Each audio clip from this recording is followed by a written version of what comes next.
नमस्कार, मैं कमल जीवन की बात चैनल से आज आपके साथ कुछ ऐसे विषय पे बात करना चाहता हूं। और चर्चा का जो विषय है वो है कि 7 दशकों के बाद भी हमारे देश में गरीबी का स्तर और बढ़ा है, गरीब और गरीब हुआ है। तो ऐसा क्यों हुआ है उसके बारे में मैं कुछ आपके साथ शेयर करना चाहता हूं। और मुझे किसी पार्टी से कोई लेना देना नहीं है, पार्टियां कोई भी हो अपना काम करती हैं।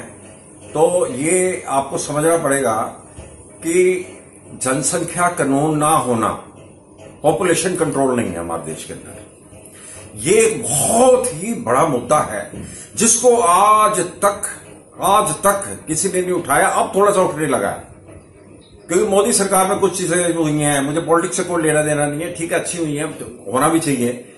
और ये पॉपुलेशन ज्यादा होना, लॉ एंड ऑर्डर जो है हमारे देश के अंदर, ये भी इसमें प्रशंसनीय लगता है। कुछ चीजें मैंने तैयार की हैं, जैसे पॉपुलेशन है और एक अपॉर्चुनिटी है, जैसे अपॉर्चुनिटी के बारे में मैं चर्चा करूंगा आपके साथ। और डिस्ट्रीब्यूशन ऑफ फंड्स, लोन्स जो दिया जाता है जनता को काम धंधों के लिए, तो ये सब इसके ऊपर भी है। और जो चाइना की जो हमारे देश के अंदर एंट्रेंस है बिजनेस पर्पस के लिए, उसके बारे में मैं बताना चाहता हूं आपको। और जो हमारे देहातों के अंदर स्कूल है उनकी क्या हालत है उसके बारे में मैं चर्चा करना चाहता हूं। और लीडर ऑफ इंडिया जो हमारे देश के नेता हैं, ये किस तरह के नेता जीत कर आते हैं। तो सबसे पहले हम पॉपुलेशन पर बात करना चाहता हूं मैं। अगर ये पॉपुलेशन पे अगर कंट्रोल 1947 में हमारा देश आजाद हुआ था, तो अब मैं ये महसूस करता हूं कि 45 करोड़ से ज्यादा हमारी जनसंख्या नहीं होनी चाहिए। लेकिन ये जनसंख्या 135 से ऊपर जा रही है। 135 करोड़ से ज्यादा जनसंख्या जाना हमारे देश के लिए खतरे की घंटी है।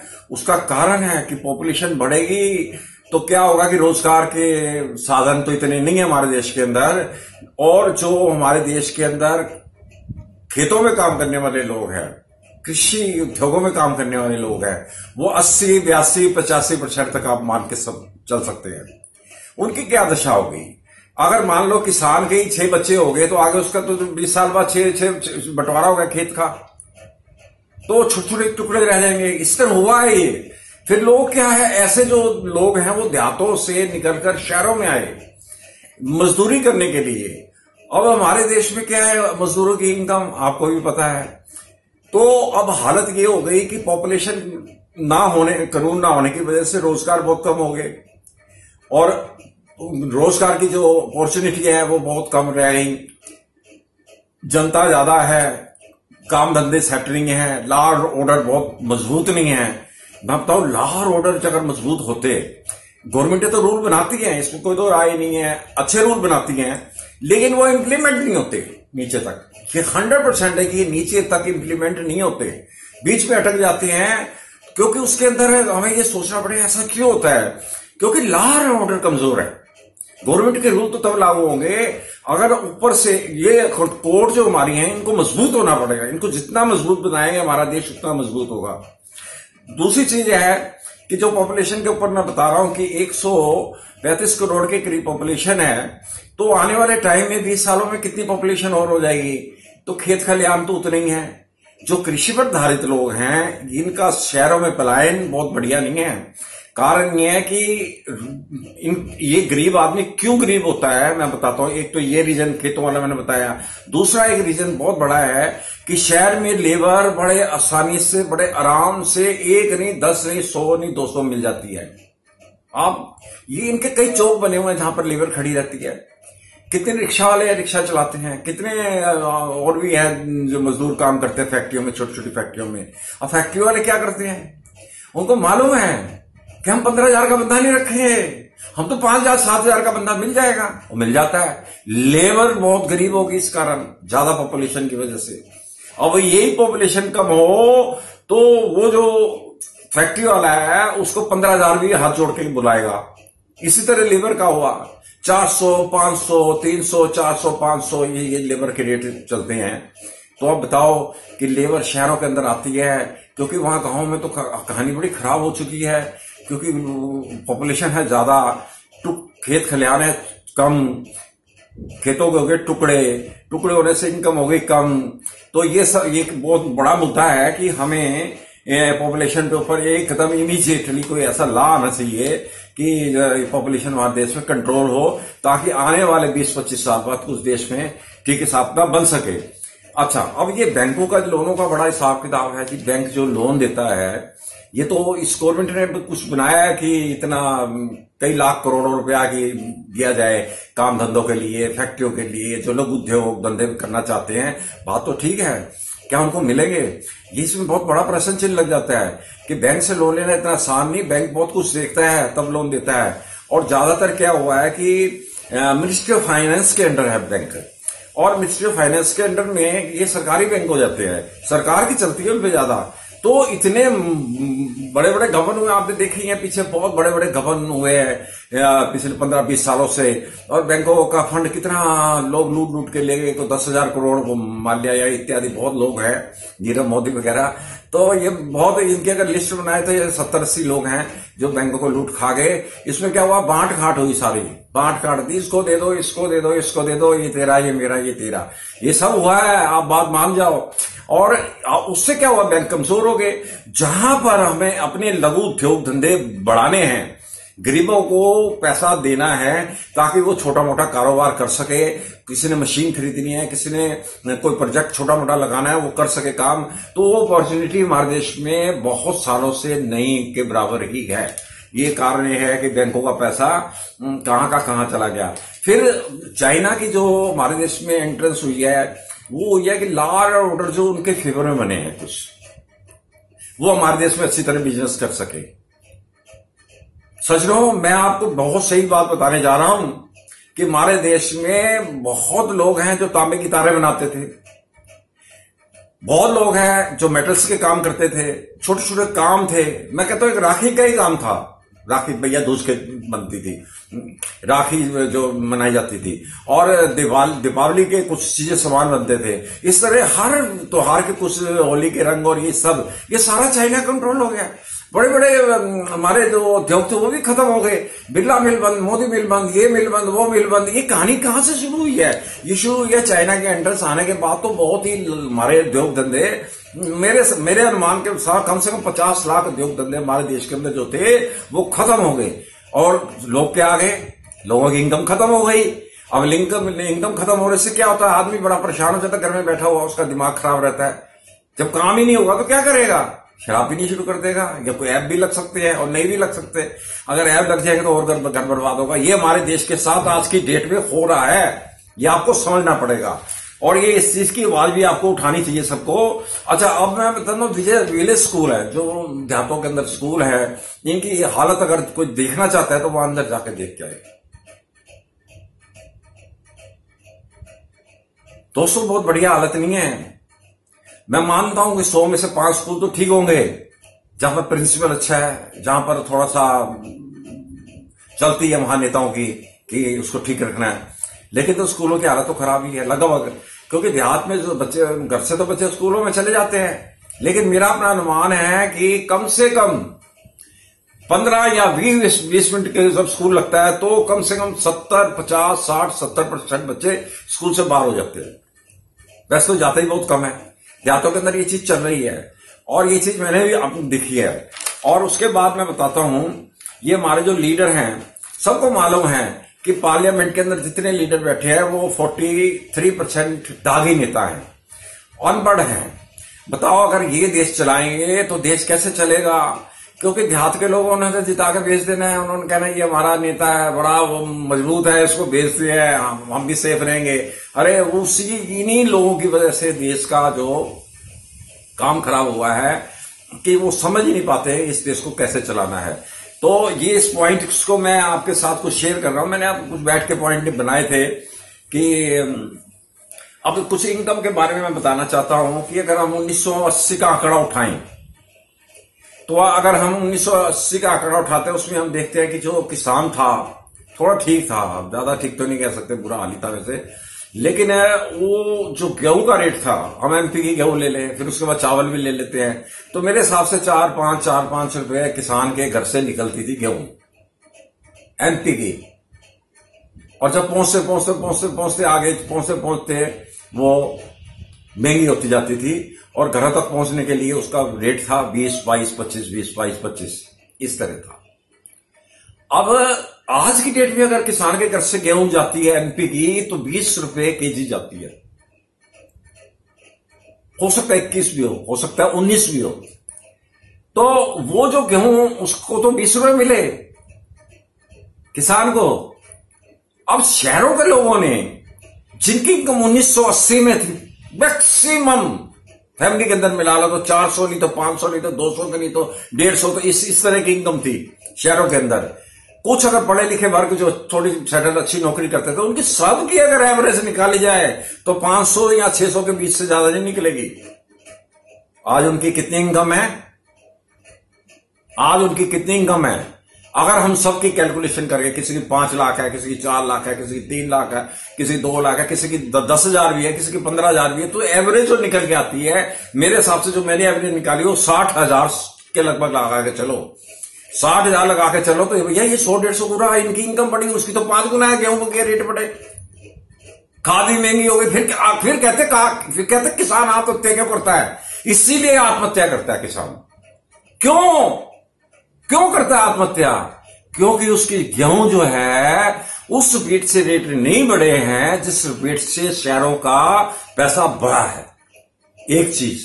दूसरी चीज मैं बताना चाहता हूं, अगर किसान अपना सामान मंडियों में बेचता है, वहां निर्धारित रेट है। निर्धारित रेट, किसान पढ़े लिखे नहीं होते, उनको उकसाया जाता है कि वो कभी कर्जदार भी हो जाते हैं, तो उसको पता ही नहीं चलता मैं कितना कर्जदार हूं, वो उसके ऊपर ब्याज बनाते हैं। 4.5% ब्याज मैंने सुना था कि ये लिया जाता है। ये मंडियों में काम करने वाले लोग हैं, ये भूमाफिया हैं, कई तरह के लोग हैं, ये लीडर भी हैं जिनकी बहुत मंडियां हैं, इसमें कोई दो राय नहीं है, सबको मालूम है इस चीज का। तो ये जो आड़ती है, ये क्या करते हैं कि उसको फंसा लेते हैं, तो उसको ब्याज इतना लेते हैं कि उनको बैठे बैठे मालदार बन जाते हैं। क्योंकि वो अगर 4.5% ब्याज का मतलब ये हो गया कि 50% ब्याज बैंक का,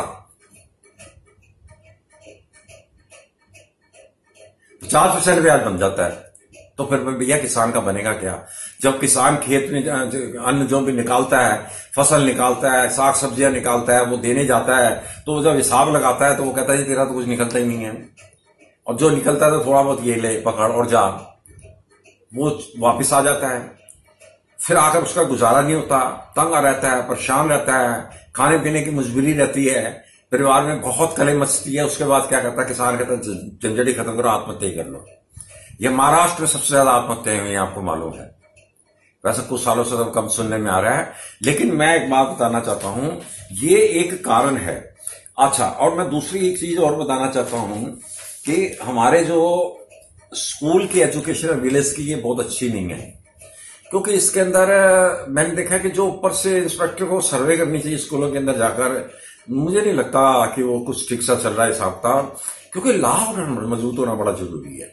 कोर्ट जब मजबूत होंगे तो लॉ ऑर्डर चलेगा। कोर्ट में एक भी शिकायत चली जाए कि इस तरह से, तुरंत एक्शन होना चाहिए। आप देख लो कितनी गवर्नमेंट कानून बनाती है। ये तो राजीव गांधी की गवर्नमेंट कहती थी 100 रुपए चलता तो नीचे 1 पैसा पहुंचता है। बात तो वही होगी ना कि गरीब के पास कुछ नहीं पहुंचता। गरीब इसलिए गरीब है, वो ना इलाज करा सकता है, कहां इलाज करा सकता है, ना उसके पास पैसा है कि मैं अच्छे कपड़े पहन सकूं, ना अपने बच्चों को अच्छे स्कूलों में पढ़ा सकता है, चाहे पब्लिक स्कूल हो या अच्छे स्कूल जो कहा जाता है, वहां नहीं पढ़ा सकता। क्योंकि सरकारी स्कूलों की एजुकेशन तो आप सबको पता ही है, शहरों में छोड़ दो, बाकी जगह तो बुरा हाल है। और इसी तरह मैं ये महसूस करता हूं कि ये 4-5 पॉइंट हैं जिसके ऊपर ये गवर्नमेंट जबरदस्त एक्शन ले तो ये बहुत बड़ा सुधार हो सकता है। एक पॉपुलेशन, लॉ एंड ऑर्डर, ये दागी नेताओं को धीरे धीरे निकालने की प्रथा भी थोड़ी शुरू हो जानी चाहिए। ये तो चुनाव आयोग को भी आगे आना चाहिए, कोर्ट को भी आगे आना चाहिए। ये दागी नेता का क्या मतलब हमारी पार्लियामेंट के अंदर, जिसको कुछ पता ही नहीं है, ना पढ़ा है ना लिखा है, वहां क्या करते हैं, झगड़े करते हैं, समझ तो आती नहीं उनको। तो ये इस तरह की जो चीजें हैं कि किसान का जो स्टेटस है इसलिए गिरा है कि उसकी जो अपनी फसलें हैं उनके रेट नहीं बढ़े हैं, उनके रेट मैक्सिमम 5 गुना लगा लो। 1980 का आंकड़ा उठाए तो आज 2020 है, 7 गुना लगा लोगे। लेकिन शहरों में बैठा बंदा तो उसको 2 दिन प्याज ना मिले तो सारी दुनिया खत्म कर देता है। वो कहता मुझे प्याज नहीं मिल रहे, मुझे प्याज नहीं मिल रहे, गवर्नमेंट उठा के परे फेंकता है। ये हालत है। और किसान से जाके पूछो, किसान जब कर्जा उतार के आता है 4.5% फंस जाता है, कभी शादी है, विवाह है, लेना पड़ जाता है इन लोगों को भी। तो ऐसा होना चाहिए कि कुछ ऐसे रूल रेगुलेशन हमारे देश के अंदर बड़े स्ट्रांग होने चाहिए, कुछ तरह तरह के सर्वे होने चाहिए कि कौन किसान अगर कोई ग्रिप पे आया हुआ है तो उसको कैसे निकाला जाए, नहीं तो वो सुसाइड कर लेगा। तो ये सब चीजें चल रही हैं हमारे देश के अंदर, तो इसके ऊपर कोई विषय ध्यान नहीं दे रहा, सब अपना समय निकाल रहे हैं। दूसरी पार्टियां जितनी भी हैं हमारे देश के अंदर या रूलिंग पार्टी है, वो कानून बना देती है तो दूसरी पार्टियां सड़कों पर आ जाती है, जबकि पता है सब सीए कहां गलत था, बहुत हल्ला हुआ। अब भी अगर किसान अपनी मंडी में अनाज बेचे या मंडियों में अनाज बेचे या बाहर अनाज बेचे, किसान को छूट क्यों ना हो? पूरी दुनिया के अंदर दवाइयों की कंपनी, कपड़ा उद्योग और दुनिया भर का जो सामान बनने वाला, चाहे शूज बनाने वाला हो चाहे कैसा भी हो, उसके अपने रेट होते हैं, कंपनी अपने रेट लगाती है। लेकिन किसान ही एक ऐसा है कि जो फसल पैदा करता है तो उसको उस रेट में बेचनी पड़ेगी मंडी में, निर्धारित है ये। तो इस तरह की स्थितियां होने से किसान बहुत नीचे लेवल पे आ चुका हुआ है। वो 85% लोग करीब आ जाते हैं, क्योंकि खेत खलिहान में काम करने वाले भी बहुत हैं लोग उनके साथ, जो दिहाड़ी पे काम करते हैं। कोई 20 रुपए, 30 रुपए, 40 रुपए, कोई 100 रुपए इस तरह लेते हैं। पर गांव में से लोग आ जाते हैं, करते रहते हैं किसानों के साथ, धान की फसल में, गेहूं की फसल कटाई में, ये सब चलता रहता है। तो ये सब हमें समझना पड़ेगा। अगर इस देश का भला चाहती है दुनिया तो ये समझ ले कि ये पॉइंट बहुत जरूरी है। लॉ ऑर्डर बहुत मजबूत होना चाहिए। कानून प्रणाली हमारे देश में बहुत कमजोर रही है शुरू से लेके, अब थोड़ा सा लगता है, लेकिन मुझे नहीं लगता कि सुधार आएगा, क्योंकि कहते हैं ना 10 में से जब 8 बंदे खराब हो तो 2 बंदों की कहां चलती है उस घर में। तो ये अपॉर्चुनिटी है, ये हमारी जो इस किसानों को नहीं मिलती। अपॉर्चुनिटी क्या चीज है कि जैसे एक अमीर का लड़का है, उसके पास अपॉर्चुनिटी है कि पैसा लगेगा, मैं अपना दुकान अच्छी बना लूंगा, नहीं पढ़ूंगा तो। उसको लगता है नहीं पढ़ूंगा तो मेरा पैसा तो है ही है, नहीं तो कुछ और काम कर लेंगे, बिजनेस कर लेंगे किस तरह का और भी। तो लेकिन होता क्या है, मैंने देखा है कि जो पैसे वाला और पैसे वाला हो जाता है, कारण उसका फंड है, उसके पास इन्वेस्टमेंट है, वो उस इन्वेस्टमेंट से इतना लाभ उठाता है कि चारों तरफ की दुकानें घेर लेता है, चारों तरफ के प्लाट घेरने शुरू कर देते हैं। आप देखो कहीं कॉलोनी कटती भी नहीं है, प्लाट पहले ही गिर जाते हैं कि कब्जा कर, इसमें अपना लेके रख लिया, इसमें किसी का है ही नहीं है। तो मैंने गवर्नमेंट को सजेस्ट किया था कि जो प्लॉटों पे कब्जा लोगों का ज्यादा है उसके लिए रबड़ स्टैंप बनाओ, ऐसी एक रबड़ स्टैंप बनाओ कि जिसके हाथ में लग जाए कि तेरे मकान का नंबर ये है, ये प्लॉट कैसे आया तेरे पास, उसको तुरंत कुर्क कर लिया जाए। कैसे लिया, क्यों कब्जा किया, होता क्या है इसके अंदर, बहुत बड़ी कहानी है। ये सारा पैसा शहर का शहर में रहता, गांव में पहुंचता ही नहीं है, क्योंकि उसने इन्वेस्टमेंट कर दी प्लॉटों में, प्लॉट हो गए महंगे, बंदा रिटायर होकर बाहर आया, कहता यार मैं तो प्लॉट ही नहीं ले सकता, 25 गज का प्लॉट नहीं ले सकता, मैं पूरी जिंदगी नौकरी की है। कारण क्या है, बाहर के लोग जो बैठे हैं इन्वेस्टमेंट करके घर बैठे ही खा रहे हैं बड़े मजे से, इसमें प्रॉपर्टी डीलर्स ज्यादा है। और भी अपॉर्चुनिटी जो है इन लोगों के पास कि बड़े बड़े कोठियां बना के उसको किराए पे चढ़ा देते हैं, किराया लेते रहते हैं, आराम से पड़ बैठे रहते हैं। अर्थात अगर जमीन पे ही उधर भूमाफियों के कब्जे हो जाए देहातों के अंदर, और वो किसान अपना खेत खलिहानों के अंदर उनकी फसलों को दाम ना मिले, और 85% जो हमारे देश के अंदर गरीब लोग हैं वो जाएंगे कहां? क्योंकि अगर वो शहर के अंदर आकर कोई मकान भी बनाना चाहे, लेना चाहे तो नहीं ले सकते। अब इसके अंदर कई बनती हैं स्कीमें कि यार झुग्गी झोपड़ी है, उसको मकान दे दिए जाएं, छोटे छोटे मकान दे दिए जाए, और उसके बाद 2 साल में पता लगता है उन लोगों ने फिर खरीद लिया, उनको पैसा देके वो सारे वहां पर दोबारा से अपना उन्होंने बना दिए, 2 को 4, 4 को 5 जोड़ जोड़ के बड़े बड़े कोठियां बना दी वहां पर। तो इस तरह ये दिल्ली के अंदर चल भी रहा है और वो जगह पर भी यही हो रहा है। तो इस तरह मैं ये समझता हूं अगर ऐसी स्थिति चलती रही तो मुझे नहीं लगता कि गरीब का कोई भला होगा। गरीब का भला तो उस दिन होगा जब ये 4-5 पॉइंट मैंने बताया ना कि उसको अपॉर्चुनिटी दी जाए। बैंक कैसे रिफ्यूज करेगा, वो करे काम।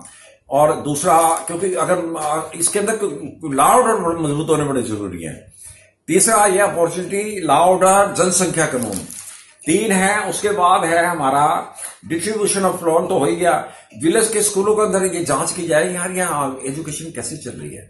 आपको कुछ गड़बड़ नजर आएगा, बहुत गहरा गड़बड़ नजर आएगा। पीछे तो भी एक यूपी के किसी स्कूलों के अंदर एक ही लेडी के नाम के ऊपर 150 स्कूलों में नौकरी है, वो जाती नहीं थी। अब आप अंदाजा लगाओ, जब वो जाती नहीं थी स्कूल के अंदर तो उसकी सैलरी तो चली जाती थी, वो किसके पास जाती थी, 150 स्कूलों की सैलरी। तो इस तरह ये हालत है हमारे देश की।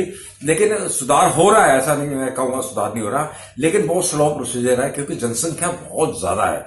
इन्होंने वो कर्म किया है कि जनसंख्या पर कंट्रोल नहीं किया। ये बहुत ही बड़ा मुद्दा है, देश को बर्बाद करने वाला यही मुद्दा है। चाइना ने जब 35 साल पहले 35 साल कानून रखा कि देश के अंदर एक बच्चे से ज्यादा नहीं कोई पैदा करेगा, तो ये हमारे देश में ऐसा क्यों नहीं होता? क्या सोचते रहे ये लोग? 7 दशक बीत गए। क्योंकि आप खुद सोचो कि एक घर है, उसके अंदर 3 मेंबर रह सकते हैं, उसमें 300 कैसे रह सकते हैं? हालत तो ये देश की हो रही है इस समय। तो ये सब मैटर है जो मैं आपके साथ थोड़ा सा डिस्कस कर रहा था। भूमाफिया भी हैं, और बेचारा गरीब हो जाता है, गरीब होने के बाद इलाज नहीं करा पाता, शराब पीने की आदतें पड़ जाती हैं, उनको कुछ ऐप भी लग जाते हैं, कुछ इस तरह की भी सब चीजें हो जाती हैं। और मैंने देखा कि अमीर हमारे देश में और अमीर हुआ है, गरीब और गरीब हुआ है। ये सब चीजें हैं हमारे देश के अंदर, जिसको हमें बड़ी गहराई के साथ समझना है और कोई स्टेप उठाना है। अदरवाइज तो मैं ये समझता हूँ आने वाले टाइम के अंदर इस देश के अंदर कोई विस्फोट होगा। ये अब देखो, इनको मैंने कई बार थोड़ा सा ये भी कहा है कि एक मैंने थोड़ा सा मैसेज करा था और बोला भी था कि military training only for students is compulsory for 3 years और 2 years। ये ऊपर तक मैंने भेजा है मैसेज, लेकिन उनको मैसेज नहीं बहुत समझा। वो चाइना ने कर लिया, चाइना को पता लग गया यार ये मैसेज कोई है, कोई चीज है। ये मैंने 1, 2, 3, 4 बार किया है कि स्टूडेंट्स को आप जरूर ट्रेनिंग दें मिलिट्री की। वो क्या होगा कि हमारे अंदर जो है माहौल ये भी ठीक नहीं है। इसको जब मिलिट्री, पुलिस कहाँ देखेगी? पुलिस नहीं देख सकती इतना, और मिलिट्री कहाँ देखेगी? मान लो कल को कोई वार हो जाती है, मिलिट्री तो सारी वहां लग जाएगी। अंदर सिविल वार भी होने के डर हो जाए, फिर वैसे तो नहीं होंगे, लेकिन हो जाए तो क्या करोगे? इंटरनल फोर्स भी तो होनी चाहिए। वो इंटरनल फोर्स स्टूडेंट्स की बना सकते हैं, ट्रेनिंग दे सकते हैं। कभी लड़ाई ज्यादा बढ़ जाए, जैसे पाकिस्तान के साथ और चाइना के साथ हमारा चल रहा है, आगे वो स्थिति बिगड़े, उनको हो सकता है 3 जगह पर लड़ना पड़ जाए। तुर्की भी है बीच में, और भी 1-2 देश, मलेशिया वगैरह भी है। तो उस टाइम पे ये चीज काम आएगी। आने वाले टाइम में मैंने इनको ये राय दी थी, इन्होंने राय नहीं सुनी। चाइना ने पता नहीं कैसे राय सुन ली, उसने मिलिट्री ट्रेनिंग कंपल्सरी दे दी स्टूडेंट के लिए। इसराइल में है, इसराइल के अंदर है। आज इसराइल थोड़ा कंट्रोल में है, नहीं तो इसराइल में भी बुरा हाल था। क्योंकि होता क्या है कि हमारे देश में धर्म है, और धर्म जो है ये ज्यादा कट्टर धर्म भी है हमारे देश के अंदर। कट्टर धर्म के होता क्या है कि नागरिक तो ठीक है, 85% लोग तो ठीक है, 85 के 90 भी कह सकते हो आप, ठीक है। लेकिन जो धर्म के ठेकेदार होते हैं ना, उनको आग सुलगा के थोड़ा आनंद मिलता है। बड़ी संस्थाएं चल रही हैं, बहुत जगह पर मीटिंगें चल रही हैं, देश के प्रति अच्छे इंडिकेशंस दिमाग में नहीं आ रहे हैं। इसीलिए मैं कहता हूं कि internal force is must for this country, for student training for 2 years और 3 years कंपल्सरी ये करनी चाहिए। तो मैं तो इतना ही बोलना था कि ताकि आप लोगों को पता लगे, आगे बात बढ़े और लोगों इसमें थोड़ी जागृति आए कि हमारे देश का नागरिक आज इलाज के लिए तरस रहा है, आज खाने के लिए तरस रहा है, आज अच्छी जगह पर रहने के लिए तरस रहा है, अपने बच्चों के लिए, फ्यूचर के लिए तरस रहा है। उसका कारण क्या है कि उसका जो कसूर है वो शहर के लोग का नहीं है। हर आदमी अपनी इनकम बढ़ाता है, वो अपने आप से सोचते हैं। ये हमारे देश के अंदर पुरानी रहने वाली गवर्नमेंटों ने कुछ भी नहीं सोचा कि क्या करना है। देश से पता नहीं क्या देश के बारे में सोच के चुप रहे। और ये पॉपुलेशन लॉ आना बहुत ही जरूरी है। और इसी के साथ मैं अपना वीडियो समाप्त करता हूं। अगले वीडियो में आप देखते रहे। मैं आपको कुछ और भी 2 अच्छे वीडियो देने जा रहा हूं। ये मैंने साधारण से एक सिंपल लैंग्वेज में बात बताई है, ज्यादा कॉम्प्लिकेटेड नहीं। कॉम्प्लिकेटेड से क्या होता है कि आदमी ज्यादा कंफ्यूज हो जाता है। तो इसी के साथ मैं वीडियो समाप्त करता हूं। बहुत बहुत धन्यवाद, बहुत बहुत धन्यवाद।